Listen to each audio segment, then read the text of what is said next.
प्रियङ्करवावहै तेजस्विनावधीतमस्तु मा विद्विषावहै। ॐ शान्ति शान्ति शान्तिः। ॐ पूर्णमदः पूर्णमिदं पूर्णात् पूर्णमुदच्यते पूर्णस्य पूर्णमादाय पूर्णमेवावशिष्यते।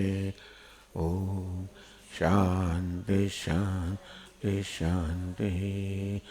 श्रुतिस्मृतिपुराणानाम् आलयं करुणालयं नमामि भगवत्पादं शङ्करं लोकशङ्करं शङ्करं शङ्कराचार्यं केशवं बादरायणं सूत्रभाष्यकृतौ वन्दे भगवन्तौ पुनः पुनः।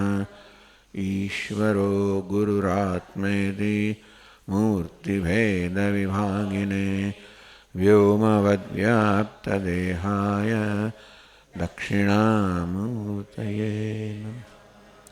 ॐ पार्थाय प्रतिबोधितां भगवता नारायणेन स्वयं व्यासेन ग्रथितां पुराणमुनिना मध्ये महाभारतम् अद्वैतामृतवर्षिणीं भगवतीम् अष्टादशाध्यायिनीम् अम्ब त्वामनुसन्दधामि भगवद्गीते भवद्वेषिणीम्। यं ब्रह्मा वरुणेन्द्ररुद्रमरुतः स्तुन्वन्ति दिव्यैस्तवैः वेदैः साङ्गपदक्रमोपनिषदैः गायन्ति यं सामगाः। ध्यानावस्थिततद्गतेन मनसा पश्यन्ति योगिनः यस्यान्तन्न विदुःसुरगणाः देवाय तस्मै नमः।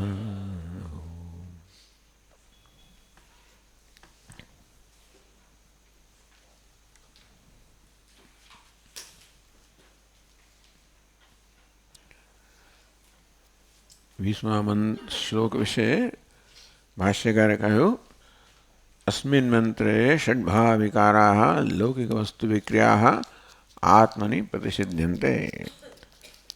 આ મંત્રમાં, કઠોપનિષદના મંત્રમાં અને ભગવાનના શ્લોકમાં આત્માના બધા જ પ્રકારના વિકારોનો અહીંયા નિષેધ કરવામાં આવે છે. અસ્તિ, જાયતે, વર્ધતે, વિપરિણમતે, પક્ષી, બધાએ ભગવાને પોતાના શબ્દોમાં આ બધા પ્રકારના વિકારોનો નિષેધ કર્યો. ન જાયતે એટલે જન્મનારો વિકાર, ન મ્રિયતે એટલે અંતિમ વિકાર મૃત્યુ, વચ્ચે પાછા વચ્ચેના વિકારો વૃદ્ધિ અને ક્ષયનો પણ ભગવાને નિષેધ કર્યો. પુરાણ ન જાયતે મ્રિયતે વા કદાચિત નાયમ ભૂત્વા ભવેદ અજો નિત્ય શાશ્વતો એમ પુરાણ. એમ કરીને 4 વિકારનો પોતાના શબ્દોમાં નિષેધ કર્યો છે. 6 વિકારનો ભગવાન આત્મામાં નિષેધ કરે છે. યસ્માદેવમ તસ્માદ ઉભૌતો વિજાનિતઃ. એટલે કોઈ પોતાને માને કે હું હણનાર છું એમ માને, બીજું કોઈ એમ માને કે હું હણાયો છું કે હણાઈ રહ્યો છું એમ માને, કોઈ કહે કે હું હણનાર છું એટલે કે હણવાની ક્રિયાનો કરતા છું, મારા પર મારો ઘાત થઈ રહ્યો છે, હું હણાઈ રહ્યો છે એમ માને ત્યારે હું હણવાની ક્રિયાનું કર્મ છું. આમ કર્તા અને કર્મ આ બંને વિક્રિયાઓ છે. આત્મા નિર્વિકાર હોવાને કારણે કર્તૃત્વરૂપી વિકાર પણ ન હોય કે ભોક્તૃત્વરૂપી વિકાર પણ ન હોય. અર્થાત હું કોઈ કર્મનો કરતા પણ ન હોઉં, અન્યના કર્મનો ભોગ પણ ના હો, વિષય પણ ના હો. જસ્માદેવમ તસ્માદ ઉભૌતો વિજાનિતઃ. હોવાને કારણે જે પોતાને હણનાર માને છે, ઘાતક માને છે, જે પોતાને હણવાની ક્રિયાનું કરવા માને છે, મારો ઘાત થઈ રહ્યો એમ માને, બંને વાસ્તવમાં પોતાને એટલે આત્માને જાણતા નથી. કારણ કે બંને પોતા એટલે કે આત્માને વિકારી માને છે.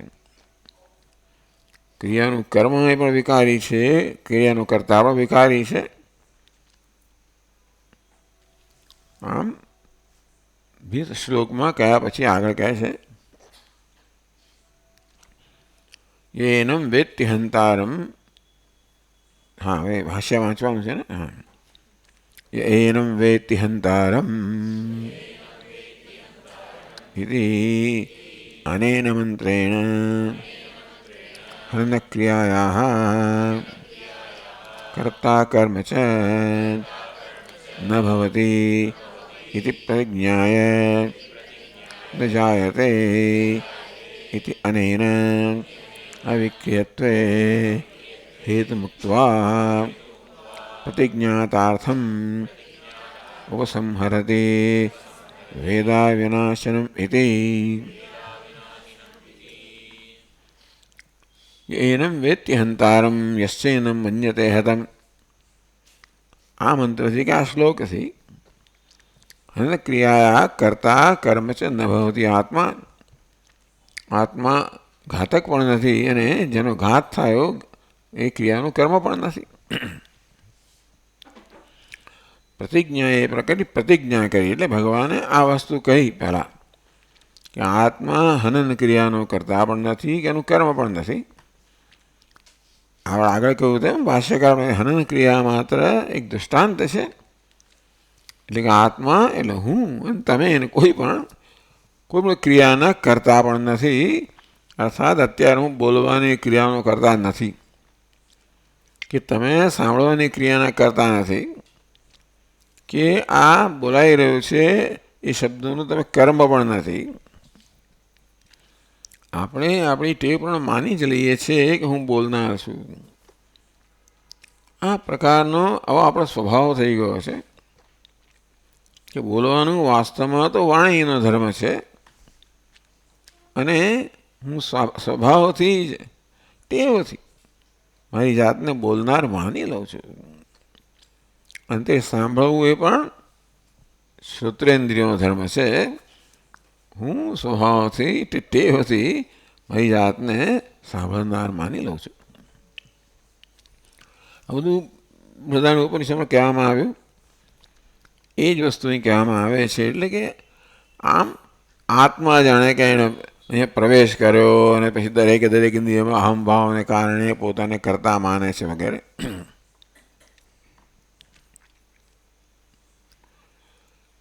એથી પ્રતિજ્ઞા આ પ્રકારે પ્રતિજ્ઞા કરી કે આત્મા હનન ક્રિયાનો કરતા પણ નથી, કર્મ પણ નથી.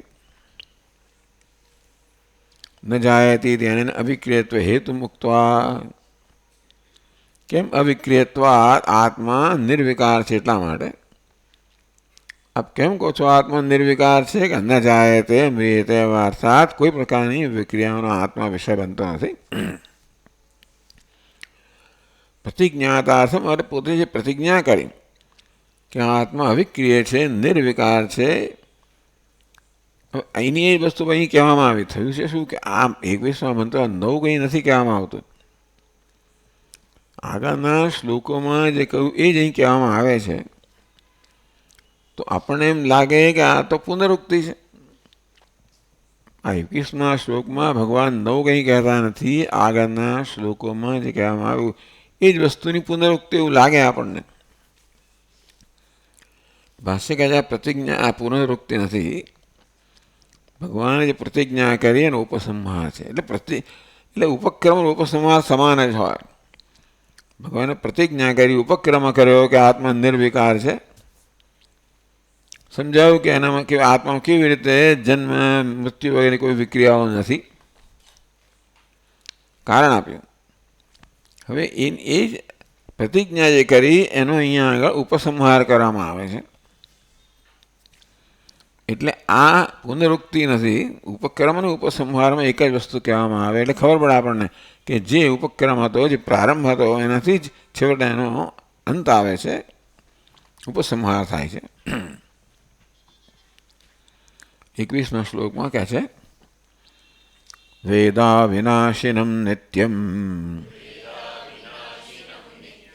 એનમજમવ્યયમ કથમ સપુરુષઃ પાર્થ કમ ઘાતયતિ હંતિકમ. વેદ અવિનાશનમ નિત્યમ એનમ અજમ અવ્યયમ. જે કોઈ એનમ આત્માનમ વેદ જાણે છે. કેવું જાણે છે? અવિનાશનમ અવિનાશી, નિત્ય, અજન્મ, અવ્યય. એમ લાય ભગવાન આગળ કહ્યું એ જ કહી રહ્યા છે. ન જાયતે મ્રિયતે વા કદાચિત એમ કરીને જે વિકારો નિષેધ કરવામાં આવ્યો એ વળી પાછા ભગવાન કરી રહ્યા છે પહેલી પંક્તિમાં. એટલે ભાષ્યકારે કહ્યું કે આ પુનરુક્તિ નથી. આગળ જે પ્રતિજ્ઞા કરી ભગવાને કહ્યું કે આત્મા નિર્વિકાર છે, એના કારણો સમજાય મેળવે એ જ વસ્તુ અહીંયા ઉપસંહાર કરે છે. બીજી પંક્તિ તો એના પર રચાયેલી છે. પહેલી પંક્તિ છે ને એ આગળ જે કહેવામાં આવ્યું એનો ઉપસંહાર છે. એવું હોવાને કારણે કેવી રીતે મનુષ્ય આ જ્ઞાની પુરુષ જે આત્મા હણતો પણ નથી એ પ્રકારે આત્માને જાણે છે, એ કોને હણી શકે કે કોની દ્વારા હણાવી શકે એ વસ્તુ અર્જુનને કહેવામાં આવે. વળી પાછી એ નવી વસ્તુ કહેવામાં આવે. આવું હોવાને કારણે એટલે અર્જુનને મુશ્કેલી શું છે કે કોઈ માણસ હોય પોતાને કર્મનો કરતા માનવાને કારણે પોતે બધી જવાબદારી પોતાના પર લઈ લઈએ છીએ. સ્વાભાવિક છે. તેવી જ રીતે આ યુદ્ધમાં આ બધા સ્વજનોનું હનન થશે, હું ઘાતક બનીશ, એ વસ્તુ જ અર્જુનને બિચારાને કોરી નાખે છે. એટલે ભગવાન એને સંબોધે છે કે નહીં ભાઈ, તું જો તારી જાતને યથાર્થ જાણે કે તું આત્મા છે તો તું કોઈ હણતો હોય પણ નથી, એને બીજો કોઈ હણાતો હોય પણ નથી. તો ભાષ્યમાં કહે છે વેદ અવિનાશનમ કે છે વેદ વિજાનાતિ અવિનાશિનમ અંત્યભાવ વિકાર રહિતમ નિત્યમ વિપરિણામ રહિતમ યો વેદ ઇતિ સંબંધઃ. વેદ વિજાનાતિ જે જાણે છે, આત્માને જે આ પ્રકારે જાણે છે. વેદ અવિનાશનમ જે આત્માને અવિનાશી જાણે છે, નિત્ય જાણે છે. નિત્ય અને અવિનાશી એક જ વસ્તુ છે. અહીં પણ પાછું પુનરુક્તિ એટલે ભાષ્યકાર કહે છે કે વેદ એટલે બીજાને જાણે છે. અવિનાશનમ એ તો બરાબર, અવિનાશી અંત્યભાવ વિકાર રહિતમ. અંત્યભાવ એટલે કે મૃત્યુ. જાયતે અસ્તિ વર્ધતે વિપરિણમતે અપક્ષીયતે વિનશ્યતિ એટલે વિનાશ એ છેલ્લો ભાવ છે ને. ભાવ એટલે કોઈ પણ જીવંત પદાર્થનો છેલ્લો વિકાર છે વિનાશ. ભગવાને આત્મામાં વિનાશનો નિષેધ કર્યો. પછી કે નિત્યમ, નિત્ય એટલે પણ અવિનાશી ખરેખર તો. એટલે અવિનાશીમ અને નિત્યમ વળી પાછું પુનરુક્ત એમ લાગે આપણને. એટલે ભાષ્યકાર કહે છે વિપરિણામ રહિતમ. નિત્યનો અર્થ અવિનાશી એટલે છેલ્લા વિકાર વગરનો એમ નહીં, પણ વિપરિણામ રહિત અર્થાત પરિણામ વગરનો, કોઈ પ્રકારના પરિવર્તન વગરનો આત્મા છે. યો વેદ એટલે પછી જન્મ વૃદ્ધિ બધા પ્રકારના વિકારોનો નિષેધ થઈ ગયો. યો વેદ એ સંબંધ જે આત્માને આ પ્રકારે જાણે છે.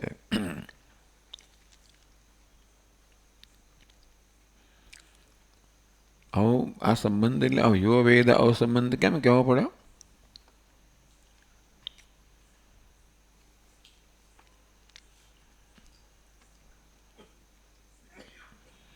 વેદ પછી વચ્ચે અવિનાશિનમ નિત્યમ યહ એટલે વેદ અને યહ વચ્ચેના શબ્દોથી છૂટા પડાયેલા છે. એટલે વેદનો સંબંધ યહ એની સાથે છે એવું સમજાવવા માટે ભાષ્યકાર કહે છે. એ તો આપણે સમજ પડવી જોઈએ, પણ છતાંય કહે છે કે ભાઈ યો વેદ એથી સંબંધ. યો યહ જે છે એ કર્તા છે, વેદ ક્રિયાપદ છે. યો વેદ જે જાણે છે એ પ્રકારનો સંબંધ છે. અન્વય કરીને કહ્યું, વેદ અવિનાશિનમ નિત્યમ યહ એનમ એનમ કહે છે. એનમ પૂર્વેણ મંત્ર, મંત્ર જ મહારાજ કયા કરે છે, પૂર્વેણ મંત્રેણ ઉક્ત લક્ષણમ અજમ જન્મરહિતમ અવ્યયમ અપક્ષયરહિતમ કથમ કેન પ્રકારેણ સહ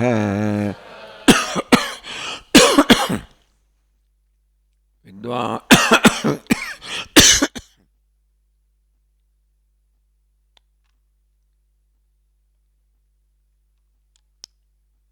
વિદ્વાન પુરુષઃ અધિકૃતઃ હંતિ હનનક્રિયાં કરોતિ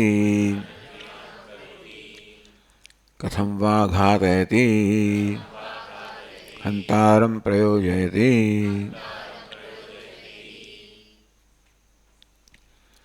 વેદ અવિનાશનમ એનમ, આ એનમ પાછું સર્વનામ છે. આને એટલે કોને, તો કહે છે કે પૂર્વેણ મંત્રેણ ઉક્ત લક્ષણમ, આત્મા જેના લક્ષણ આગળના મંત્રમાં કે શ્લોકમાં કહેવામાં આવ્યો એ સર્વનામથી એનો જ નિર્દેશ થઈ રહ્યો છે. જેનું નામ જેનો આગળ નિર્દેશ થઈ ગયો છે એને જ આપણે એના વિશે એના માટે સર્વનામ વાપરી શકીએ. એટલે આ નરવા શ્લોક જો આ એટલે કોણ ખબર ના પડે. એટલે ભાષ્યકાર કહે છે કે પૂર્વેણ મંત્રેણ ઉક્ત લક્ષણમ, એના લક્ષણ આગળના મંત્રમાં કે શ્લોકમાં કહેવામાં આવ્યા છે. એટલે કે હા, અજમ અજમ જન્મરહિતમ, જન્મરહિત, અવ્યયમ અપક્ષરહિતમ. આ પ્રકારે આ શબ્દોના આ પ્રકારે અર્થ કરે જેથી પુનરુક્તિ ન થાય. અજમ એટલે જન્મરહિતમ, જન્મ વગરનું, અવ્યયમ ખરેખર તો મૃત્યુ રહિત પણ કહેવાય, પણ એટલે ફરી પાછું એનું એના એટલે કે અપક્ષરહિતમ. અસ્તિ જાયતે વર્તતે વિપરિણ અપક્ષીયતે. એટલે આ શબ્દોનો અર્થ જુદો કરવામાં આવે છે જેથી ભગવાન એકની એક વસ્તુ એકથી વધારે શબ્દોમાં કહેતા નથી. એટલા માટે આમ તો અજમ અવ્યયમ એટલે વ્યય વગરનું, વ્યય વગરનું એટલે નિત્ય અવિનાશી. પછી નિત્ય કહેવામાં આવ્યું, પછી અવ્યય કે એટલે એનો એ અર્થ કરવાનો. એટલે ભાષ્યકાર કહે છે અપક્ષયરહિતમ અસ્તિ જાયતે વર્ધતે વિપરિણ અપક્ષીયતે. એટલે અપક્ષય નામનો વિકાર છે એના વગરનું, એટલે નિત્યાર્થનો નિત્યનો અર્થ એવો કરવામાં આવ્યો. નિત્ય એટલે અવિનાશી એમ નહીં, વિનાશ વગરનું નહીં, પણ અપક્ષયરહિતમ, જેથી એકની એક વસ્તુ એકથી વધારે શબ્દોમાં ન કહેવાય. એટલે આ ભાષ્યકારની મુખ્ય વસ્તુ છે કે નહીતર વિદ્વાનો તો કહે કે જો ને ભગવાન કેવું કહે છે, એકની એક વાત એકથી વધારે શબ્દોમાં કહે છે, એટલે કે આનો અર્થ આવો કરવાનો.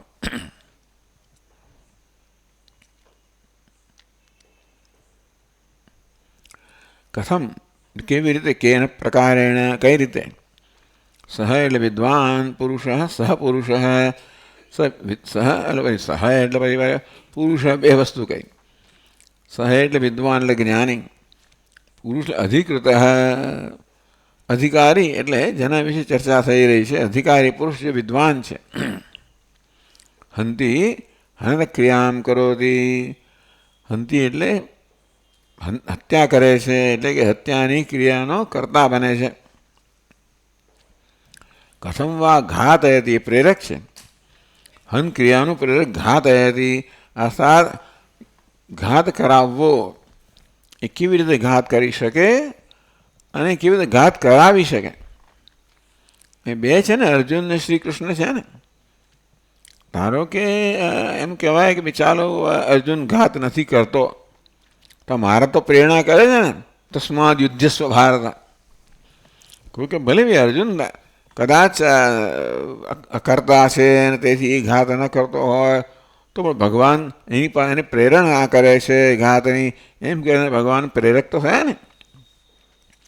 ભગવાન કે નહીં, અર્જુન અર્થાત આત્મા ઘાત પણ કરતો નથી અને આ ભગવાન પ્રેરણા પણ આપતો નથી. એટલે આત્મા કોઈ પ્રકારનું કર્મ કરતો નથી. ઘાત કરવો કે કરાવવો, ક્રિયા કરવી કે કરાવવી, ક્રિયાને પ્રેરણા કરવી, આવી કોઈ વસ્તુ આત્મા સર્વથી મુક્ત છે. ઘાતયતિ હંતારમ પ્રયોજયતી. હંતા એટલે ઘાતક. આ કિસ્સામાં અર્જુન તો કેવી રીતે આત્મા ઘાત કરી શકે, એટલે મુખ્ય રીત અર્થમાં અર્જુન કેવી રીતે ઘાત કરી શકે અને મુખ્ય અર્થમાં કેવી રીતે ભગવાન એને પ્રેરણા કરી શકે. કારણ કે ભગવાન પણ નિર્વિકાર છે, અર્જુન પણ નિર્વિકાર છે વાસ્તવમાં. એ શું અર્થ કરવાનો કહે છે ભાષ્યકાર, ન કથંચિત કંચિત હંતી ન કથંચિત કંચિત ઘાતયતિ ઇતિ ઉભયત્ર આક્ષેપઃ એવ અર્થઃ. ભગવાન કહે છે કથમ સ પુરુષ ઘાતયતે, એ કેવી રીતે એ પુરુષ છે, જ્ઞાની પુરુષ છે, એ કેવી રીતે ઘાત કરાવી શકે, હંતી અથવા કેવી રીતે ઘાત કરી શકે. એટલે પ્રશ્ન કરે છે આપણને, આપણે ઉત્તર આપવાનો છે. શું આ શ્લોકમાં આપણને પ્રશ્ન પૂછવામાં આવ્યો કે કેવી રીતે આત્મા હણી શકે કે હણાવી શકે? તો ભાષા આપણો પ્રશ્ન નથી. ત્યારે શું છે? એટલે કે છે આક્ષેપ, એટલે કે વાસ્તવમાં બંને ક્રિયાઓ કેવી રીતે કરી શકાય એવું તો આપણે પ્રશ્ન નથી પૂછતા. એટલે ના કરી શકે, આપણે કરતા હોય છે એ કેવી રીતે કરે, એનો અર્થ એ શું કે ન કરે. એ કેવી રીતે કરે, બે કઈ રીતે આપણે પૂછીએ છીએ એના પર આધાર રાખીએ. કેવી રીતે કહે, કયા જાતનો ભાર આપીએ છીએ, કેવી રીતે કર્યું, એ કેવી રીતે કરે. એટલે કેવી રીતે કર્યું એ પ્રશ્ન થયો. કેવી રીતે કરે એ નકારાત્મક આક્ષેપ થયો. આક્ષેપ એટલે કે નકારે છે. ટૂંકમાં એ પુરુષ કેવી રીતે હનન કરે કે હનન કરાવે એ પ્રશ્ન છે, પણ એ પ્રશ્ન નથી. એ બંને ક્રિયાઓ નકારવામાં આવે છે. એ પુરુષ ઘાત કરી પણ ના શકે અને ઘાત કરાવી પણ ના શકે. એવું કેમ કહો છો મહારાજ કે ભાઈ આ પ્રશ્ન નથી, આક્ષેપ છે, નકારવામાં આવે છે? તો કહે છે પ્રશ્નાર્થ અસંભવાત.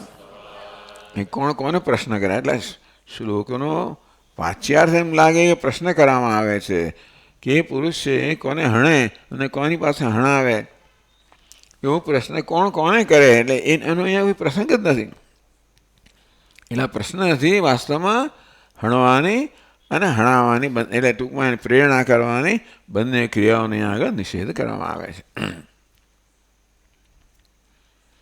હેત્વર્થસ્ય અવિક્રિયત્વસ્ય ચ તુલ્યત્વાत् વિદુષઃ સર્વકર્મ પ્રતિષેધઃ એવ પ્રકરણાર્થઃ અભિપ્રેતઃ ભગવતઃ. ભગવાને પોતાના શબ્દોમાં આત્મા હણતો પણ નથી, હણાવતો પણ નથી, એમ કરીને આત્માના વિષયમાં હણવાની કે હણવાની પ્રેરણા કરવાની બંને પ્રકારની ક્રિયાઓનો નિષેધ કર્યો.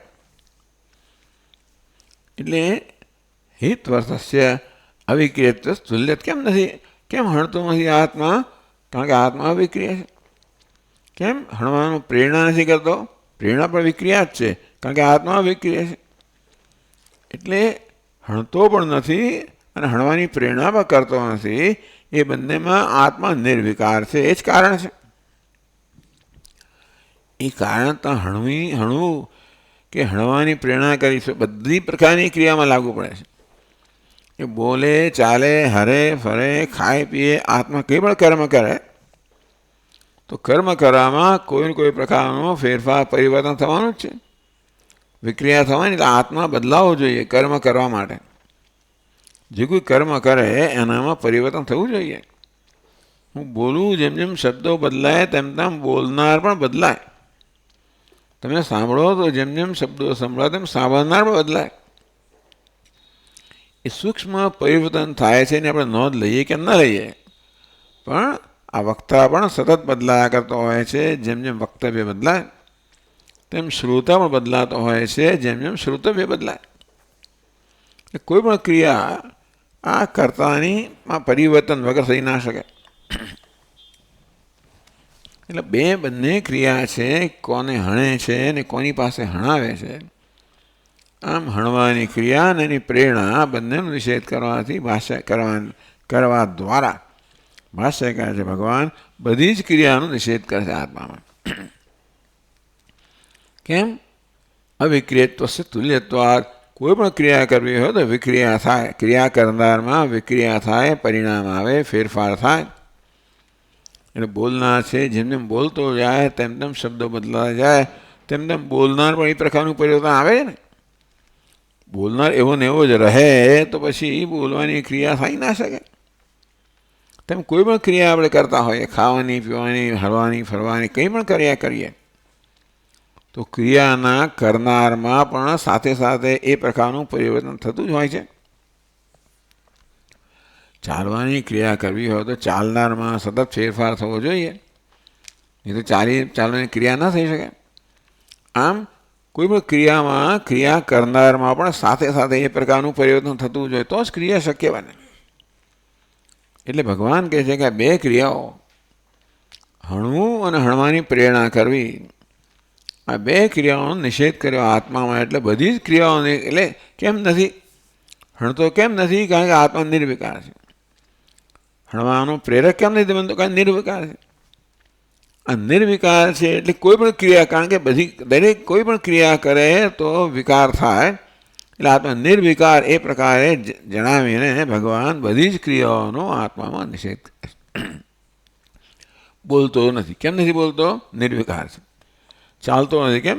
નિર્વિકાર છે. ખાતો કોઈ પણ ક્રિયા કરવી હોય તો વિકાર થવો જોઈએ ક્રિયા કરનારમાં. આત્મા અર્થાત ક્રિયા કરનાર અંતો તો ગત્વા નિર્વિકાર હોવાને કારણે કોઈ ક્રિયા કરતો નથી. આ હંમેશા આખી ભગવદ્ ગીતામાં આ જ વિષય રહેલો છે પહેલેથી છેલ્લે સુધી. પહેલાં 6 પ્રકરણમાં, છેલ્લા 6 પ્રકરણ, વચ્ચેના પ્રકરણમાં જ્યારે ભગવાનની વાત આવી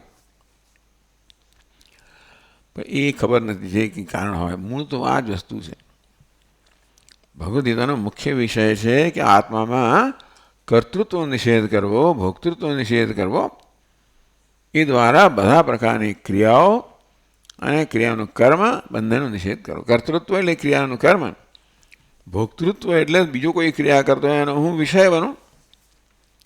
આ કર્તૃત્વ ભોક્તૃત્વ નિષેધ દ્વારા આત્મા કોઈ કર્મ કરતો નથી, અર્જુન કોઈ કર્મ કરતો નથી અને ભગવાન કર્મ કરાવતા નથી. આમ તો કહે છે યુદ્ધસ્વ ભારત, હે ભારત યુદ્ધ કરે એમ કે લાગે આપણને કે એને ક્રિયા પ્રેરણા આપે છે. અને અર્જુન ધારો કે આવી હનનની ક્રિયા કરે તો કે નહીં, વાસ્તવમાં આત્મા કંઈ કરતો નથી કે કરાવતો પણ નથી. આ તું જાણે તો પછી કોઈ ક્રિયા સાથે તારો સંબંધ બંધાય જ નહીં ને. હું કશી ક્રિયા સાથે મારો સંબંધ ક્યારે થાય? એને કારણે મારો અસર ક્યારે થાય? હું બોલનાર હોઉં તો પછી બોલવાની ક્રિયા કરતો હોઉં તો પછી જે બોલું એની અસર મારા પર થાય. સારું બોલું તો મને ગર્વ થાય ને કંઈ બોલાઈ જાય, જે અયોગ્ય હોય તો મારા મનમાં પછી ખેદ થાય ક્યારે આવું કેમ થયું. એટલે ક્યાં તો હર્ટ ને ગિલ્ટ, કે કોઈ ક્રિયા કરતો હોય તો મારામાં ગવાની લાગણી, મેં કંઈક ખરાબ કર્યું હોય તો મારામાં અપરાધની લાગણી. એ બંને લાગણીઓ શું અપેક્ષા રાખે છે? વિક્રિયા. આત્મામાં આ ક્રિયા કરનારમાં કંઈ પરિવર્તન થાય તો થાય જ છે ને સ્વામી, થાય છે એવું માનીએ છીએ આપણે. એ થાય છે ઉપાધિમાં. એ જ વિષય છે, એ જ રહસ્ય છે. ભગવાન સતત સમજાવતા રહેશે. પહેલાં 6 અધ્યાયમાં, છેલ્લા 6 અધ્યાયમાં, 18મા અધ્યાયમાં ને બધા ખાસ કરીને કે આત્માની સંધિમાં સર્વ ક્રિયાઓ થાય છે. આપણને ખબર ના પડે, આપણે એમ લાગે આ વીજળી આ પંખાને ફેરવે છે, કે વીજળી ન હતી ત્યારે પંખો ફરતો નહોતો, આવીને પંખો ફરવા માંડે, કોણ એને ફેરવે છે? જેને વીજળી નહોતી ત્યારે પંખો ફરતો નહોતો, આવી એટલે ફરવા માંડ્યો, કોણ પંખાને ફેરવે છે? વીજળી ને. ત્યારે કોણ ફેરવે છે?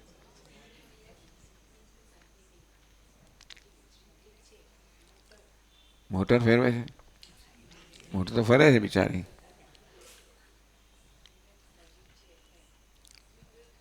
નજીક છે એટલે પંખાને કોણ ફેરવે છે? વીજળી ફેરવે છે. વીજળી કે મેં તો કંઈ કર્યું નથી ભાઈઓ, મારામાં એને ફેરવવાની કોઈ પ્રકારની પ્રેરણા નથી, હું નથી આપી પ્રેરણા.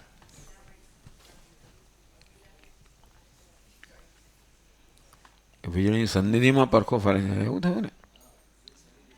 પંખો ફરે છે ત્યારે પણ ફેરવવાની કોઈ પ્રકારની ક્રિયા નથી. ભગવાન કહે છે દુનિયામાં કોઈ ક્રિયા કરનાર જ નથી.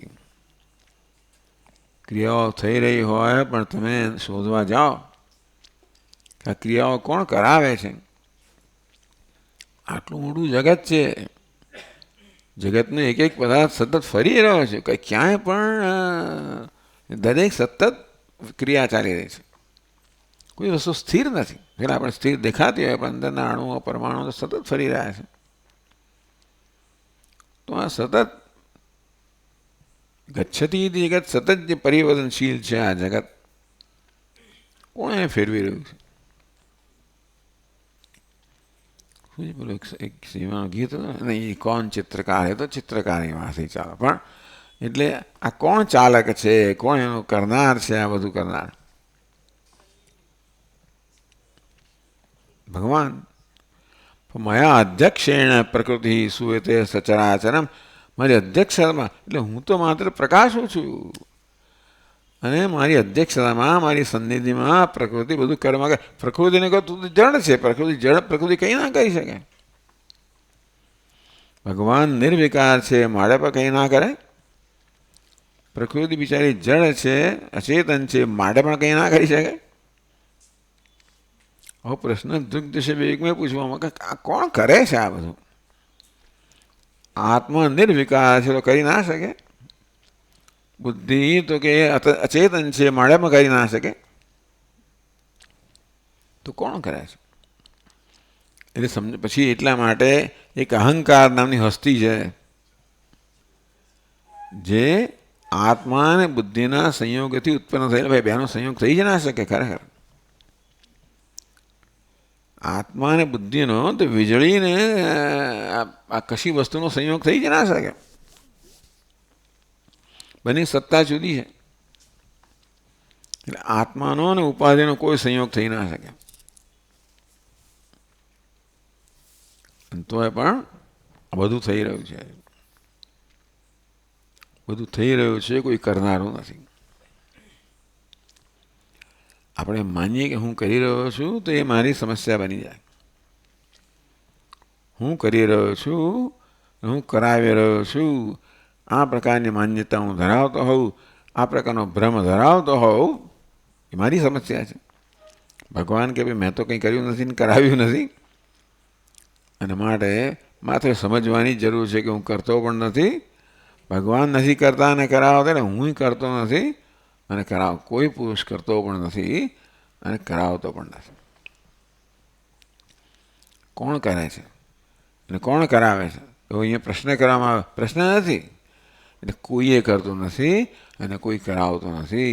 આમ પ્રશ્ન દ્વારા વાસ્તવમાં નિષેધ કરવાનું પ્રયોજન છે. કરવું ને કરાવવું બંને ક્રિયાઓ છે. એ ક્રિયાઓ કરનારમાં વિકારની અપેક્ષા રાખે છે. એ બંને ક્રિયાનો નિષેધ કર્યો, એટલે આત્મા બધા વિકારનો નિષેધ કર્યો. એટલે ટૂંકમાં કોઈ ક્રિયા, કારણ કોઈ પણ ક્રિયા હોય, બોલવાની, ચાલવાની, એમાં કોઈ વિકાર તો જોઈએ જ. આત્મા નિર્વિકાર તો કોઈ ક્રિયા ના કરી શકે. એટલે ભાષ્યકારે કહ્યું કે તસ્તુ વિદુષ સર્વકર્મ પ્રતિષેધ એવ પ્રકરણાર્થ અભિપ્રેત ભગવત. આમ ભગવાન અભિપ્રાય છે કે આત્મા કોઈ કર્મ કરતો નથી. એટલે વિદ્વાન અહીં એમનું શું પ્રયોગ એનો કહેવાનું ખબર છે કે જ્ઞાની પુરુષે કોઈ કર્મ કરવાનું નથી. જ્ઞાની પુરુષ કર્મ કરતો નથી અને કોઈ કર્મનું વિધિ પણ નથી. ટૂંકમાં એ વિધિ નિષેધ બધાથી રહિત મુક્ત. આમ એક પેલો કે ને પંચામ આપે પાસે કોને પેલા મીમાંસકો જે માને છે કે જિંદગીભર બધાએ કર્તવ્ય કર્મ કરવું જ જોઈએ, તો ભાષ્યકાર કહે કે એ તો માત્ર અજ્ઞાનીને જ લાગુ પડે છે. જે પોતાને કરતા માને છે એને જ આ પ્રકારનો જે આદેશ છે એ લાગુ પડે. પણ જે જાણે છે કે હું કરતા છું એને આ આદેશ એને પડતો જ નથી. એટલે મુખ્ય વિદુષ સર્વકર્મ પ્રતિષેધેવ પ્રકરણાર્થ અભિપ્રેત આ પ્રકરણ છેલ્લા 6 શ્લોકોની અંદર ભગવાને કહ્યું બધું. મુખ્યત્વે આત્મન અકર્તા અહોક્તા અંદર વિકાર એ પ્રકારેનું નિરૂપણ કરવામાં આવ્યું. ન જાયતે મ્રિયતે વા કદાચિત હંતા ચેત યેનમ વેત્તિ હંતારમ યશ્ચેનમ મન્યતે હરમ ત્યાંથી માંડીને બધા શ્લોકોમાં ભગવાન આ જ કહ્યું પ્રકરણાર્થ. આ સમગ્ર પ્રકરણનો અર્થ શું છે કે આત્મા નિર્વિકાર છે, કોઈ કર્મ કરતો પણ નથી, કરાવતો પણ નથી. એમ કરીને કોઈએ કર્મ આ જ્ઞાન હોય એ કોઈ કર્મ કરતો જ નથી. જે આત્માને આ પ્રકારે જાણે છે એ કોઈ કર્મ કરતો પણ નથી. અને તેથી જે કોઈ બીજો જ્ઞાની હોય એ પણ કર્મ કરતો નથી. અને તેથી શાસ્ત્રમાં કર્મ કરવાનો આદેશ જે કરવામાં આવ્યો છે એ આવા જ્ઞાનીને લાગુ ન પડે, કારણ કે એ તો પોતાને અકર્તા જાણે છે. કોને લાગુ પડે? અજ્ઞાનીને લાગુ પડે, જે પોતાને કર્મનો કરતા માને છે એને બધા આદેશો લાગુ પડે. પણ જ્ઞાની એટલે જ્ઞાની સર્વ આદેશથી મુક્ત છે. કોઈ વિધિ કોઈ નિષેધ, કોઈ વિધિ કે નિષેધ જ્ઞાની પુરુષને લાગુ પડતા નથી. એ પ્રકરણાર્થ અભિપ્રાય. પ્રકરણાર્થ આ શ્લોકોની અંદર ભગવાને આ વસ્તુ કહી. આ વિષય ચર્ચા છેડી ચાલે માનો ને 11મા શ્લોકથી એમાં આ અભિપ્રાય એ છે કે આત્મા નિર્વિકાર છે, અકર્તા છે, કે કર્મ કરતો નથી અને માટે કોઈ વિધિનો પણ વિષય બનતો નથી. એટલે વિદ્વાન પુરુષે વેદ જ્યારે આજ્ઞા કરે કે ભાઈ આ કરો પેલું કરો તો એ જ્ઞાનીને વિદ્વાનને લાગુ પડતું નથી. આ એમને માટે અગત્યની વસ્તુ છે. કેમ અગત્યની? કારણ કે મીમાંસકો એમ માને છે કે શાસ્ત્રના કહેવા પ્રમાણે જિંદગીભર માણસે કર્તવ્ય કર્મ કરવું જોઈએ.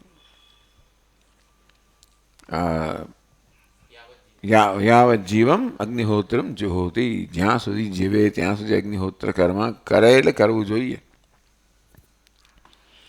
આ વાક્યનો આધાર લઈને મીમાંસકો એમ કે ભાઈ વેદમાં તો કહ્યું છે કે માણસ જીવે ત્યાં સુધી એણે કર્મ કરવું જ જોઈએ. શાસ્ત્રમાં જેની આજ્ઞા છે એવું કર્મ કરવું જ જોઈએ. ટૂંકમાં એમના મત પ્રમાણે સંન્યાસને કોઈ સ્થાન જ નથી. ખાલી અંધપંગુ એટલે જે કર્મ કરવાવાળા જે બિચારો અશક્ત છે એને તમે સંન્યાસી બનાવો.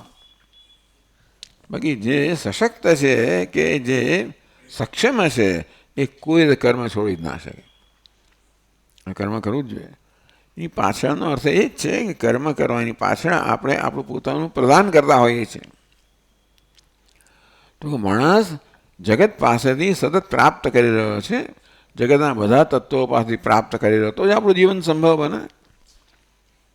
આપણે શ્વાસ લેતા હોઈએ, જળ પીતા, કશું પૃથ્વી અગ્નિ બધા જ તત્વો આપણને સતત આપણને પોષી રહ્યા છે. અને તેથી આપણે પણ એમને પોષવા જોઈએ. એટલે આ બધા કર્મો કહેવામાં આવે. આપણે બધા દેવતાઓને આહુતિ આપવી જોઈએ, દેવતાઓ પણ પુષ્ટ થાય.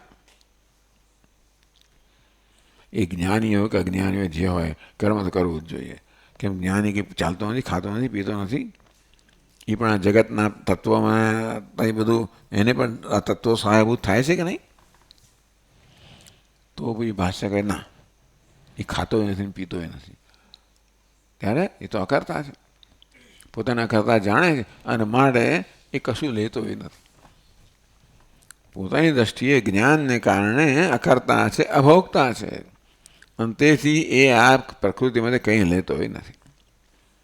અને માટે એણે આપવાનું એવી કોઈ જરૂરિયાત નથી, એટલે બંધાયેલો નથી.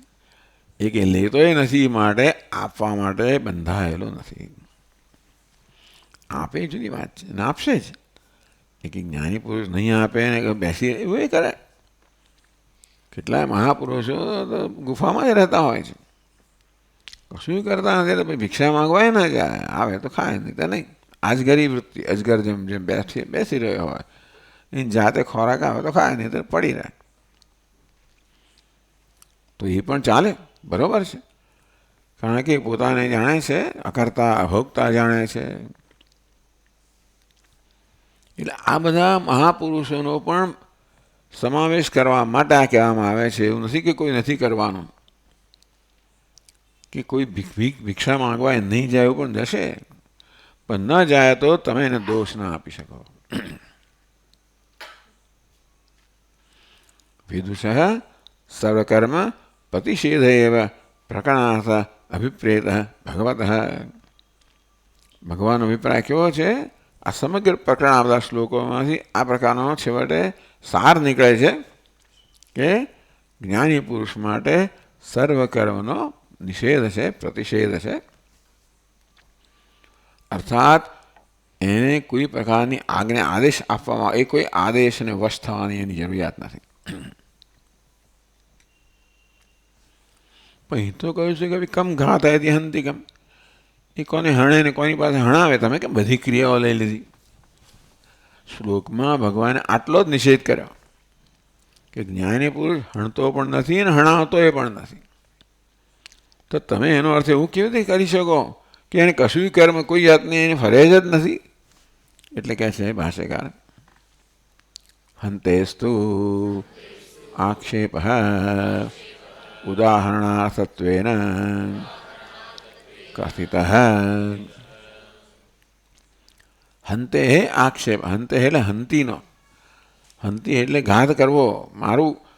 તો એક ક્રિયાનો અહીંયા આક્ષેપ કર્યો, એક ક્રિયાને નકારવામાં આવી કે કોને હણે ને કોની પાસે હણાવે, એમ કરીને એક જ ક્રિયાનો શબ્દોમાં નિષેધ કરવામાં આવ્યો છે.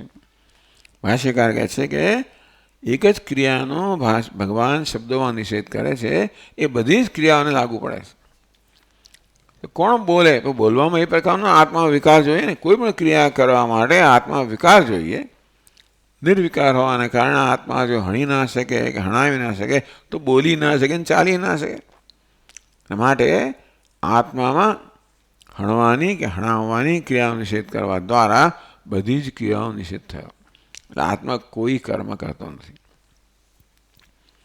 એટલે કે આત્માને જાણનાર પણ કોઈ કર્મ કરતો નથી, અને માટે એ કોઈ કર્મમાં કરવા બંધાયેલો નથી, એનું કોઈ કર્તવ્ય નથી. આગળ હવે પ્રશ્ન કરે છે, વિદુષ કમ કર્મ અસંભવે હેતુ વિશેષમ પશ્યન્ન કર્માણિ આક્ષેપતિ ભગવાન કથમ સપુરુષ ઇતિ.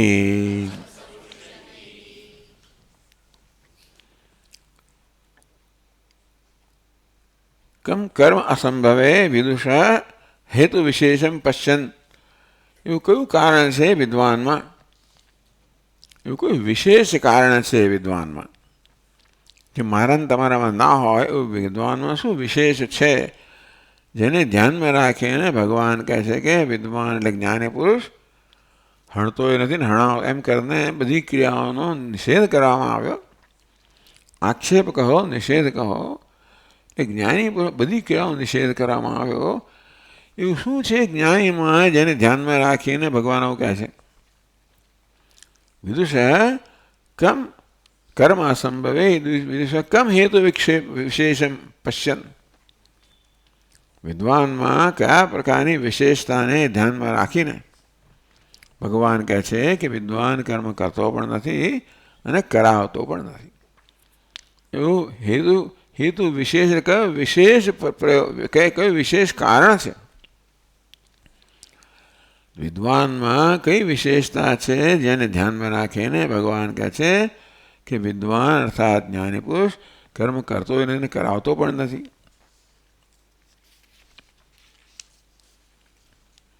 એવો પ્રશ્ન કરવામાં આવ્યો ભાષ્યકાર વડે. આમ જોવા જઈએ તો સ્પષ્ટતા કરવા માટે.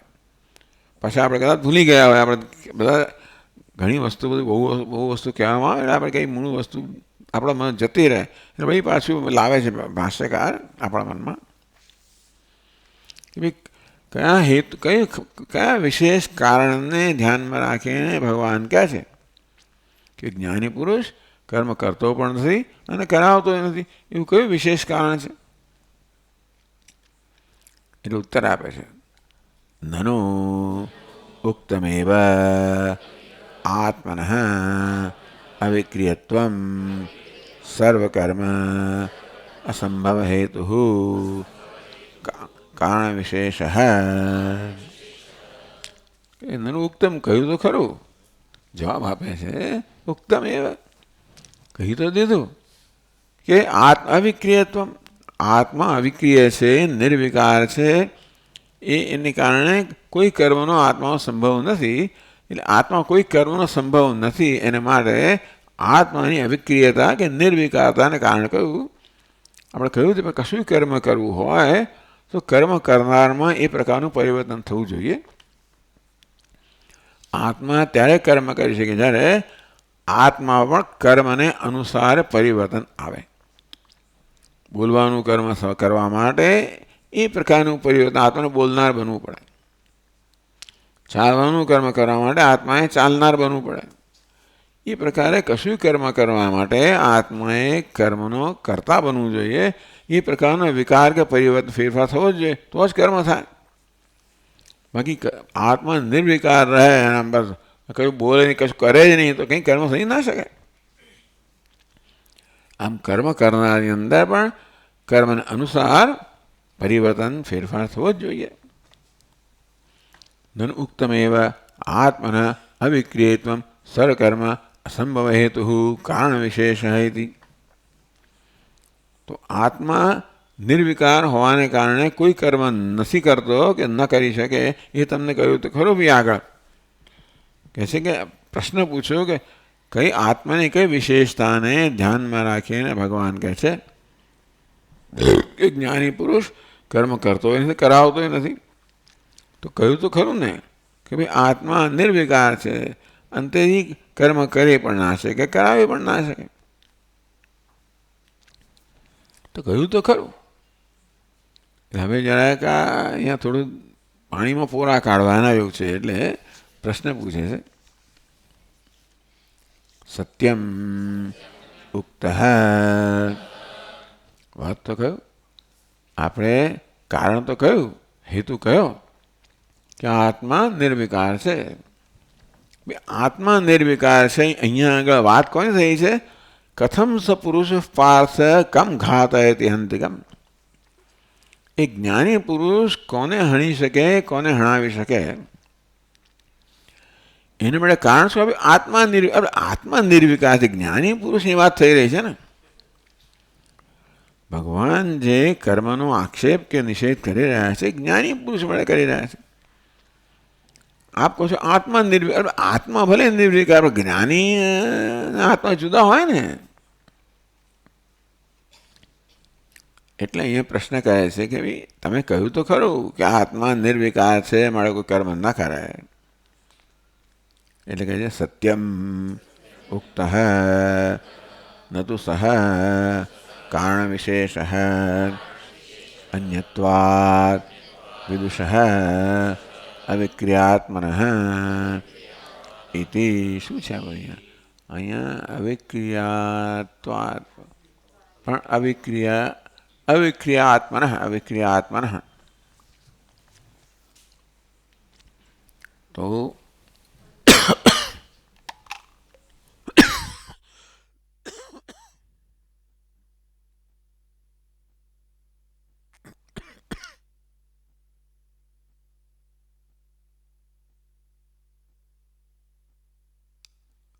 આખો દિવસ ઉધરસ ના આવે, અત્યારે જ ઉધરસ ના આવવાનું એમ કરીને પ્રદર્શન દુનિયા સમક્ષ પ્રદર્શન કરે.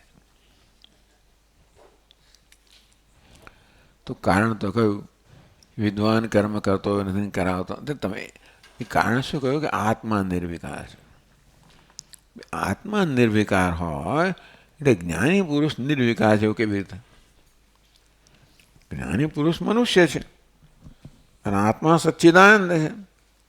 સચ્ચિદાનંદ આત્મા નિર્વિકાર છે એટલે જ્ઞાની પુરુષ નિર્વિકાર એ કેવી રીતે? સમજ પડી ને તમને પ્રશ્ન? આપ કહો છો કથમ સ પુરુષ પાર્થ કમ ઘાતયતિ હંતિકમ. એ પુરુષ અર્થાત જ્ઞાની પુરુષ આ પ્રકારે આત્માને જાણે છે, કેવી રીતે હણી શકે કે હણાવી શકે? એનું કારણ શું આપ્યું? ના એમ હંતે ન હન્યતે. આત્મા હણતો પણ નથી અને હણાવતો પણ નથી. એ કારણ આપ્યું. આત્મા હનન ક્રિયાનો કરતા પણ નથી ને પ્રેરક પણ નથી. એમ કહીને આપ કહો છો કે જ્ઞાની પુરુષ પણ હણતો હણાવતો, પણ આત્મા હણતો નથી, હણાવતો નથી. આત્મા નિર્વિકાર છે. એ વસ્તુ આપ જ્ઞાનીને કેવી રીતે લાગુ પાડો છો કે જ્ઞાની કરતો નથી, કરાવતો નથી? સમજ પડી ને પ્રશ્ન? કે ભગવાને કહ્યું કે ભાઈ આગળ ન જાયતે મ્રિયતે વા કદાચિત એમ કરીને આત્મા નિર્વિકાર છે, બધી ક્રિયાઓનો નિષેધ કરવામાં આવ્યો. વેદા આ પ્રકારે જે પોતાને જાણે છે એ કેવી રીતે હણી શકે અને હણાવી શકે? પણ જાણનાર જુદો ને આત્મા જુદો. જે આ પ્રકારે આત્માને જાણે છે એ કેવી રીતે હણી શકે અને હણાવી શકે? આત્મા નિર્વિકાર છે. આ વિદ્વાન તો જાણનાર છે, તો જુદો છે કે નહીં? આત્મા જુદો છે અને આત્માને જાણનાર જુદો છે. તો આત્માને જે વસ્તુ લાગુ પડે આપણા વિદ્વાનમાં એને જાણનારમાં કેવી રીતે લગાડો છો? સમજ પડી પ્રશ્ન? બે જુદી વસ્તુઓ છે ને. આત્મા જુદો અને આત્માને જાણનાર જુદો. એને વિદ્વાન કહેવાય. તો કહે છે કે એટલે કહે છે કે સત્યમ ઉક્ત ન તું કારણ વિશેષ વિદુષ અવિક્રિયાત્મના અન્યત્વાદિતિ. આત્મા નિર્વિકાર છે, બરોબર છે, પણ વિદ્વાન છે જે આત્માને જાણનાર છે એ તો આત્મા કરતાં જુદો છે ને. આત્માને જાણનાર આત્મા કરતાં જુદો જ હોય ને. જેમ ગુલાબને જાણનાર ગુલાબ કરતાં જુદો હોય તેમ આત્માને જાણનાર આત્મા કરતાં જુદો ના હોય. નહીં તો શું થાય? જે જાણનારને એક જ હોય તો હું ગધેડાને જાણતો હું ગધેડો બની જવું તો નથી થતું?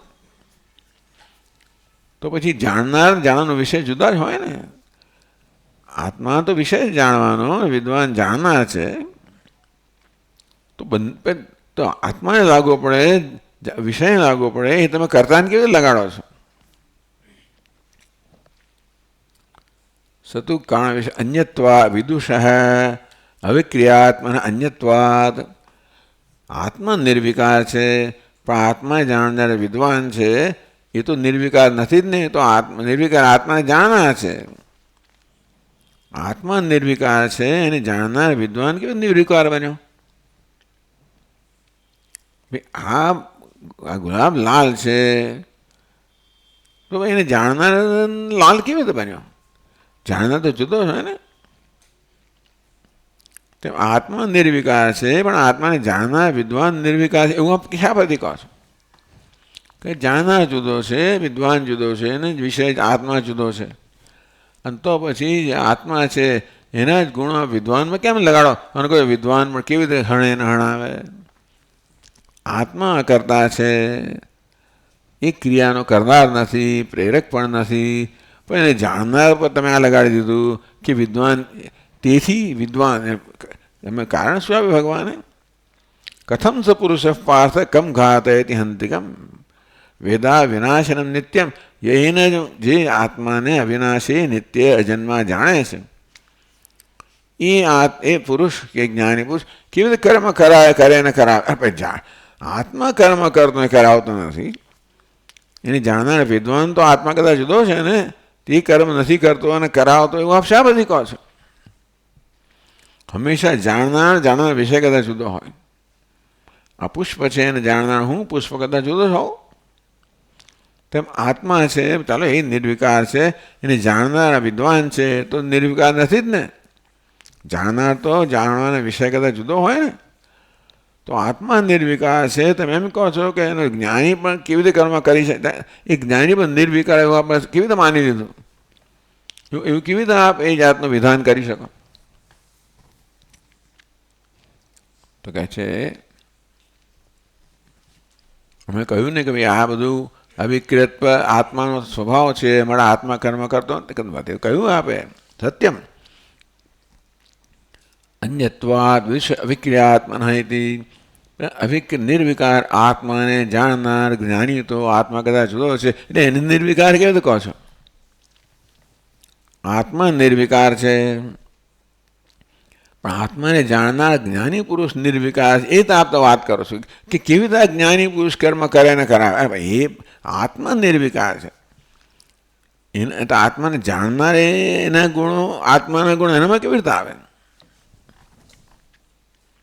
એ કહે છે નહીં અવિક્રિયમ સ્થાણુમ વિદવત કર્મ ન સંભવતી ઇતિ ચેદ. એક સ્થાણું હોય, ઝાડનું ઠૂંઠું હોય, એ કેવું છે? અવિક્રિયા માટે સંબંધ આપે, એને દૃષ્ટાંત આપે. આ ઝાડનું ઠૂંઠું કશું કરતું નથી. કેવું છે?